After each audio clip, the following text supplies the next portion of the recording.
Welcome to my scientifically informed insider look at mental health topics. If you find this video to be interesting or helpful, please like it and subscribe to my channel. Hello, this is Dr. Grande. Today's question asks, how can one appear to be an empathic listener? So I get a lot of these questions about how to appear like something, and I think this is kind of a good example, this particular question, how to appear to be a good empathic listener. This is a good example of if you can learn how to appear to be a good empathic listener, you probably are a good empathic listener. But I'll answer the question as it was written. I think it's a fair question. And I know there are people who kind of look at their listening skills and they feel like they're so deficient with listening skills that maybe the best they could do is just appear to have good skills. But again, I think if you can appear to do it, you may actually end up being a good empathic listener. So empathic listening is kind of an interesting term because we see a lot of other terms that are similar, like active listening. I've seen the term reflective listening. I'm not really a big fan of the terms active or reflective listening. I think empathic listening actually sums up the construct pretty well. Like it's a word that really points to what you're actually doing when you're trying to do that type of listening. And the core, of course, is empathy. I would hope that all listening is kind of active. I mean, I know there's a lot of variety with listening skills, but if you're not active in listening, then are you really listening at all? Right? Are you just kind of there and then maybe something will trigger you to pay attention? To me, that's not the same thing as listening. So again, I'm going to go with the term empathic listening. So what we see here with empathic listening, if we look at the research literature, we see that it's associated with a lot of good things, right? High quality relationships, better educational experiences, being promoted at work or getting the type of job that you want. So it is a skill. It is something that can be helpful, but it's not a skill that should always be used. For example, I don't think empathic listening is usually good in emergency situations where quick decisions have to be made. So I don't think with empathic listening we should really expand this to everything that we do. It's a skill and it should be used for a particular purpose. Although some people are kind of always empathic listeners to some degree, I think most of us use it as a skill. And of course, counseling is one of those professions where we use empathic listening as a skill. It's usually helpful, or at least helpful in a lot of situations in counseling.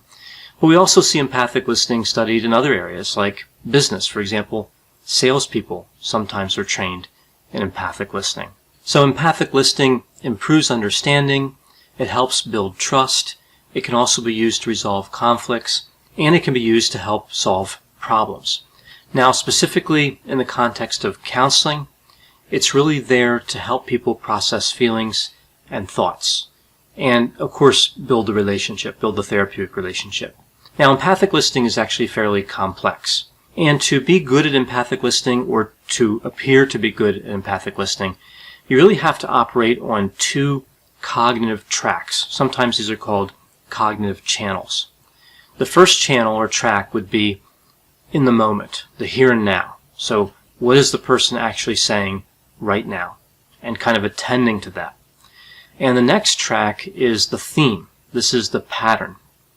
And we've all met people who are really good at hearing what you're saying in the moment, but they really fail to track the conversation. They fail to run the other cognitive channel, right? So they don't really have the big picture. And I think this is frustrating for a lot of people. So you're kind of telling your story to somebody, and they're like, okay, you're feeling sad, or okay, you're feeling anxious, or you're excited about this particular event. And then when you kind of ask them a question, they don't really seem to understand what that all means put together, right? They don't understand the story. They just paid attention in the moment. So again, two cognitive tracks have to be maintained. And we see with empathic listening that if it's used in the long term, if somebody's an empathic listener kind of all the time, they enter into kind of lopsided relationships because it's one person, again, attending to another, listening to another. That's why it's good in counseling relationships, because counseling relationships are not equal. It's the counselor trying to help and serve the client. It's not a friendship. It's not supposed to be balanced. Now, in the context of friendship, empathic listening really, I think, would be better used in the short term. So you wouldn't want to have a friendship with somebody where all they did is demonstrate empathic listening and never shared any of their experiences with you. So empathic listening, again, kind of has its place, and it's a different place depending on the purpose. Empathic listening is done without judgment, so we're not really using anything that somebody says against them. Now, that's from the counseling point of view. But we also see that empathic listening can be used to extract information. We know that police officers and journalists are trained in empathic listening. So it's not only a counseling skill, it's used by others, and this is why you should not automatically trust someone just because they're good at empathic listening, or they appear to be good at empathic listening. Another principle with empathic listening is the idea of empathy versus sympathy. And again, this is kind of the context. In counseling, we think of empathy as good, so having a cognitive understanding of how somebody else is feeling. And sympathy is bad. We usually think of it that way in counseling. So if you feel the same way that somebody else feels, that's not a helpful counseling skill. But in friendship, both are good. In friendship, you're going to demonstrate empathy and sympathy. So how can somebody appear to be a better empathic listener? Well, you'd have to use certain skills. I'm going to review a few of these here, but it is important to understand that empathic listening is really kind of a wide area of study. There are a lot of different skills that are employed by somebody who tries to use empathic listening, particularly if we're looking at somebody like a counselor. But just a few of the skills here I'll review. The first one is paraphrasing. So I'm going to use this example of somebody who's maybe a little bit depressed. And they might say to you, I'm feeling kind of sad today, and I've been down for a while, right? So they're kind of expressing two things. They're sad in the moment, and they've been feeling this way for some time. So paraphrasing would be not saying something word for word, but rather putting it in a shorter package.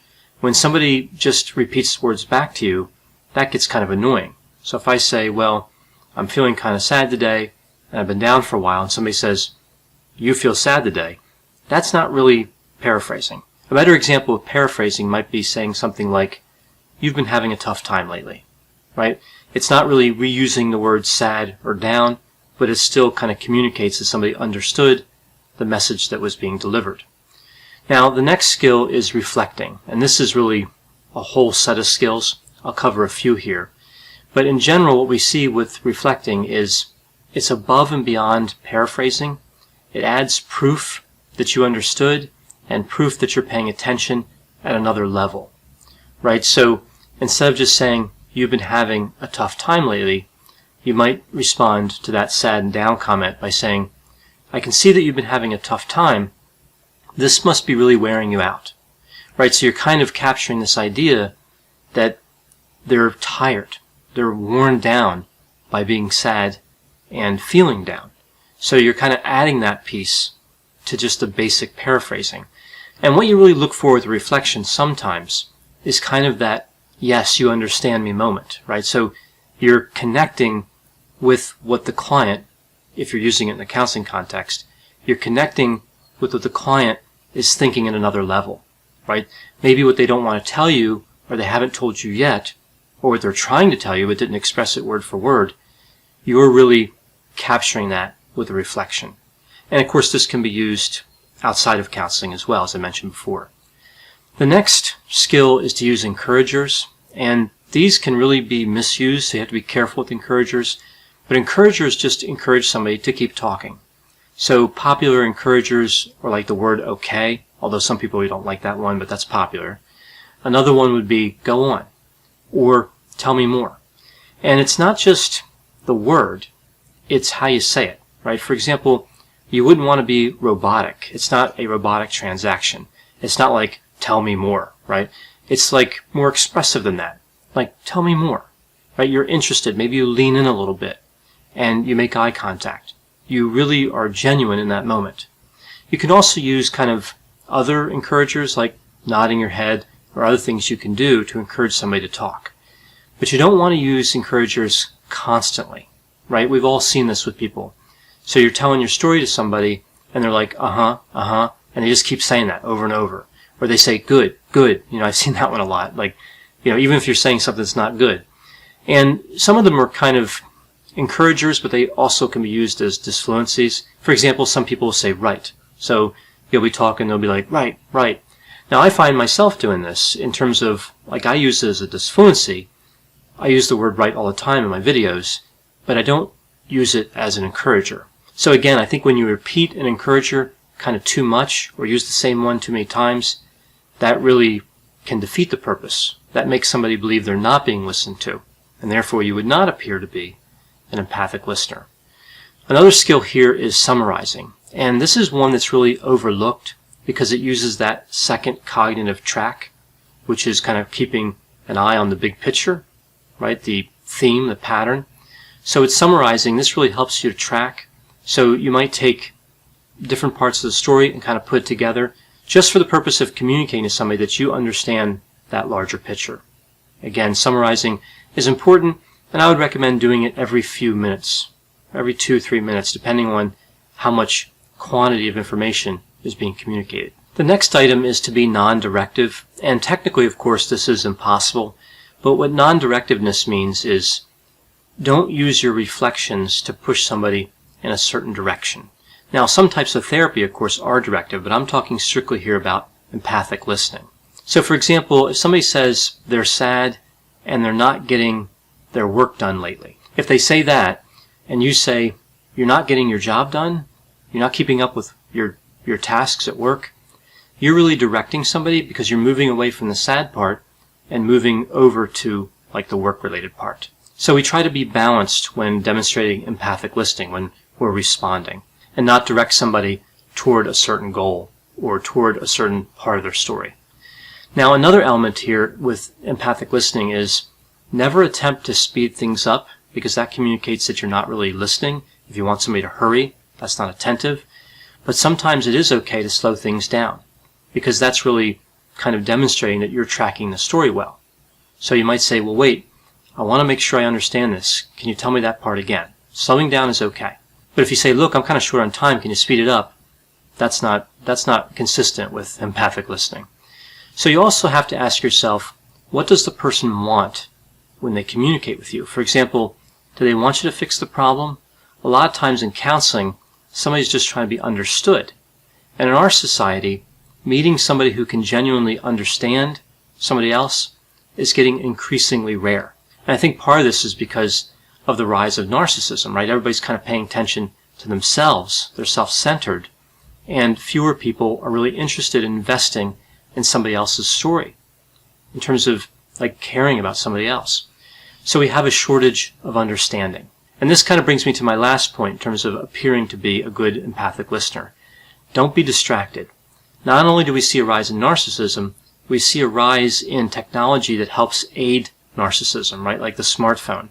So if you allow distractions to come in when you're trying to be an empathic listener, you're really communicating that you're uninterested in what somebody's saying. And we've all been in this situation where you're talking to somebody and you feel like they're really paying attention to you and they're understanding you, and then their phone beeps or whatever, and they look down at it and say, oh, give me a minute. That doesn't communicate understanding, and it doesn't appear to be good empathic listening. So I hope this description of how to appear to be a good empathic listener can actually help somebody to be a good empathic listener. And I know whenever I talk about topics like this, there are going to be different opinions, people who agree or disagree with me. Please put those opinions in the comment section. They always generate a really interesting dialogue. As always, I hope you found this description of empathic listening to be interesting. Thanks for watching.